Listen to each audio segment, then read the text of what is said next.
Favara sempre più territorio amico per la latitanza dei boss. Qui ha trovato rifugio Giovanni Brusca, l'uomo del telecomando di Capaci e il carnefice del piccolo Giuseppe Di Matteo. E più recentemente, prima Maurizio Di Gati e poi Gerlandino Messina hanno potuto contare su una rete di fiancheggiatori. Rete sgominata con l'operazione di pochi giorni fa che ha portato all'arresto di 3 persone che avrebbero avuto un ruolo nel favorire appunto la latitanza dei due boss.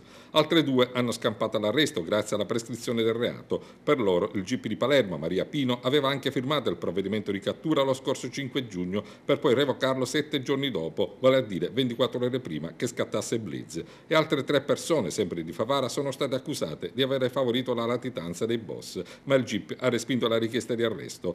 Ma l'azione repressiva dello Stato si sposta anche sul versante economico-finanziario. Rapporti bancari di conti corrente, 11 appezzamenti di terreno, 2 ville ed un fabbricato di 4 piani ad Agrigento, Favara e Naro per un valore complessivo di oltre 1 milione di euro sono stati confiscati su disposizione del Tribunale di Agrigento dalla Guardia di Finanza ad un'affiliata a Cosa Nostra della famiglia di Favara. Si tratta di Antonio Bellavia, riconosciuto dagli stessi magistrati personaggio di spicco nell'organizzazione e che dal 2001 al 2007 ha garantito i contatti tra l'organizzazione mafiosa e i latitanti Maurizio Di Gati e Giuseppe Falsone. Bellavia ha garantito la latitanza di Di Gati, provvedendo al suo mantenimento logistico e alla consegna di messaggi e direttive verso altri associati.